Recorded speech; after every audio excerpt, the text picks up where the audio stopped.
Assalamualaikum warahmatullahi wabarakatuh.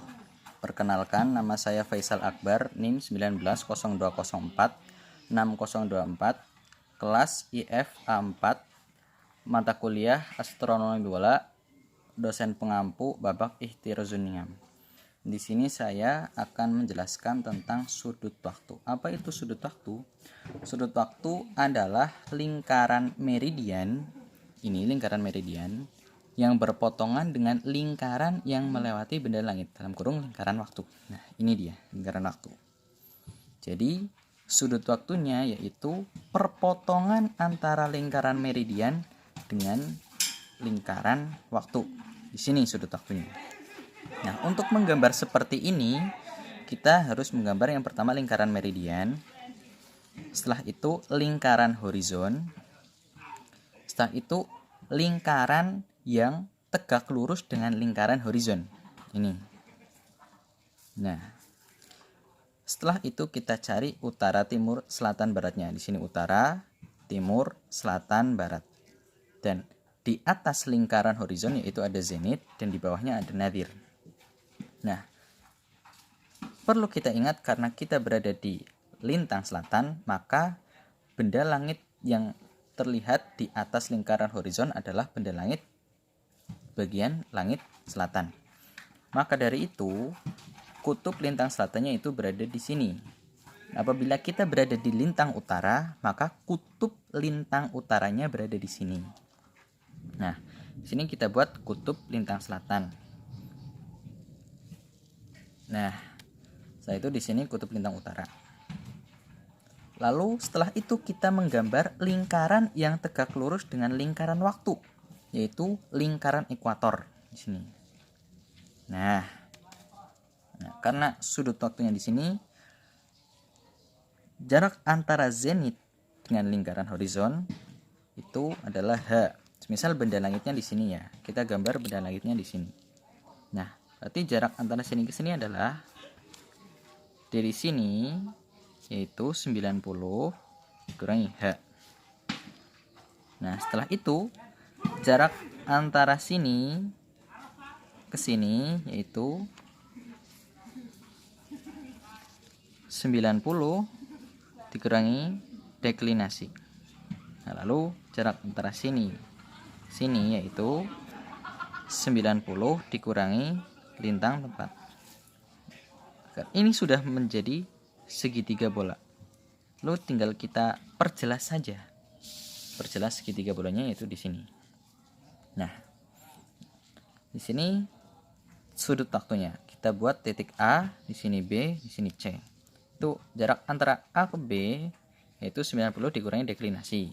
Jarak antara B ke C 90 dikurangi tinggi benda langit. Terus jarak antara A ke C yaitu 90 dikurangi lintang tempat. Lah, lalu dari manakah asal usul rumus sudut waktu? Asal usul rumus sudut waktu yaitu dari rumus tinggi benda langit. Nah, rumus tinggi benda langit yaitu dari sini. Nah, jadi untuk mengetahui rumus sudut waktu kita harus mengetahui rumus tinggi benda langit. Rumus tinggi benda langit yaitu sin H sama dengan sin lintang tempat dikali sin deklinasi ditambah cos lintang tempat dikali cos deklinasi dikali cos sudut waktu. Nah, di sini sudah ada variabel sudut waktu, maka asal usul rumus sudut waktu itu berasal dari rumus tinggi benda langit. Nah, untuk membuat rumus sudut waktu, yaitu rumus sudut waktu sama dengan cos dikali cos sudut waktu sama dengan sin tinggi benda langit dibagi cos lintang tempat dibagi cos deklinasi dikurangi tan tinggi lintang tempat dikali tan deklinasi. Maka kita pindah ruas, yaitu dengan mengingat A sama dengan B ditambah C, C sama dengan A dikurangi B. Seperti ini. Jadinya cos lintang tempat dikali cos deklinasi dikali cos sudut waktu sama dengan sin tinggi benda langit kali sin lintang tempat dikali sin deklinasi matahari. Setelah itu kita juga perlu mengingat adanya ABC sama dengan D kurangi EF. C sama dengan D dikurangi E kali F dibagi AB. Nah, kita masukkan ke persamaan yang tadi, yaitu cos sudut waktu sama dengan sin H dikurangi sin lintang tempat dikali sin deklinasi matahari dibagi cos lintang tempat dikali cos deklinasi matahari. Lalu kita naikkan nalar kita. Jadi C sama dengan D per AB dikurangi EF per AB.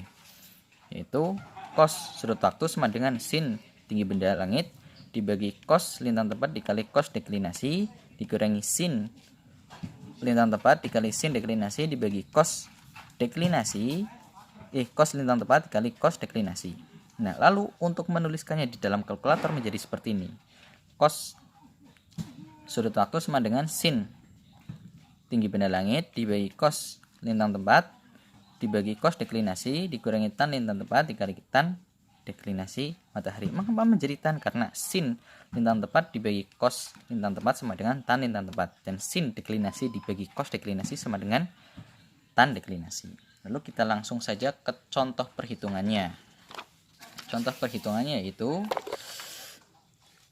sudut waktu kita ambil benda langitnya matahari, markas perhitungannya Manjenang, Cilacap, Jawa Tengah pada tanggal 13 April 2021. Dan data yang dibutuhkan yaitu lintang tempat Manjenang Cilacap yaitu min 7 derajat 18 menit 14 detik dengan bujur timur sama dengan 108 derajat 47 menit 22 detik dengan equation of time di min 0 derajat 0 menit 33 detik dengan deklinasi sama dengan 9 derajat 6 menit 29 detik.